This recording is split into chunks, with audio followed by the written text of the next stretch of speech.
Cassie's Delicious Stranger by April Cobb. Book 1 of a trilogy.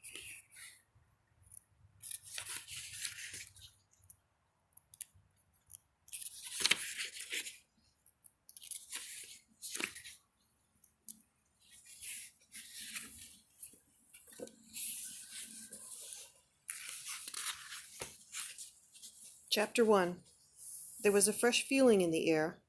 Rain showers and thunderstorms had passed through the early part of the morning, leaving a breezy, calm feeling.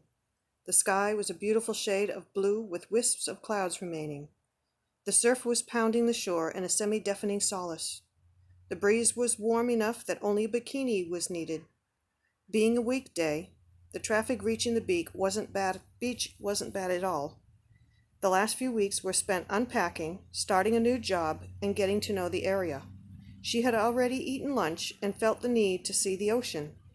Cassie was new to the area and needed to go somewhere she could clear her mind. As she strolled along the shoreline, allowing her mind to wander, she thought of all the people and places in her recent past, thoughts that brought her to making such a big change in her location and life.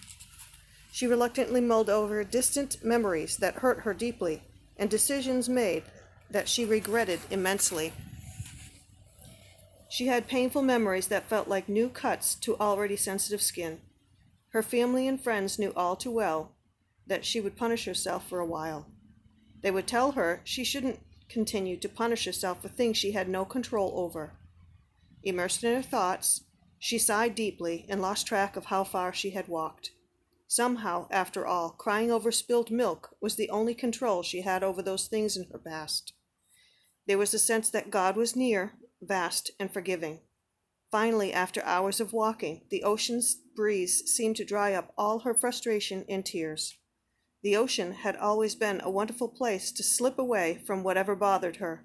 She began noticing the waves, seashells, and sandpipers dotting around her here and there. She made several large, sobbing, yet happier breaths. The afternoon had become early evening. The sun would be getting ready to set over the dune in a few hours. Beautiful wild flowers were dancing in the breeze. Pelicans flew overhead in an orchestrated wave, southward silently overhead. She braced her back against the breeze while thinking of a lovely melody. Just as she had become unaware of others on the long stretch of beach, she suddenly had the urge to twirl. She readied her body and feet and swung wildly in a flurry of dance, only to collide into a tall, unmoving, and surprisingly sturdy frame. Shocked and dazzled, she tripped over her own feet and the feet of the masculine frame before her. She lost her balance and fell. It took her a moment to come to her senses. However, in the meantime, the unmistakable male scent of him caused her heart to pound and her senses to be overpowered. As she landed in a thud at his feet, she sprawled out, starting from her butt to her elbows, rendering her the most perfect view of this stranger's muscular legs. These legs were attached to a narrow pair of hips, broad chest, and a face she could not see because of the sun glare. Even though she raised her hand to shatter her eyes, she still couldn't make out his features. He had eclipsed the sun. The masculine frame uttered a muffled cuss while reaching down to give Cassie a hand in getting up. All she could do was blush and reach up to his large, capable hand.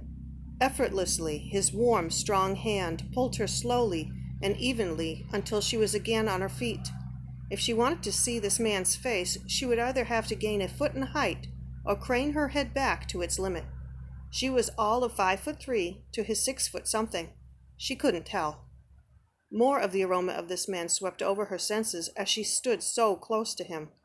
Awkward moments passed before either made a move or spoke. He broke the silence by saying, "Be careful. You might get hurt moving like that." Instantly, the unnoticed smile on her face turned to a half frown as he swept past her, calling over his shoulder, "Or hurt someone else." She never saw his face. She wanted to, or maybe not. Frowning at herself for feeling like she was, she reasoned with herself. She didn't even know him after all. He's a complete stranger. It doesn't matter that he smelled incredibly delicious.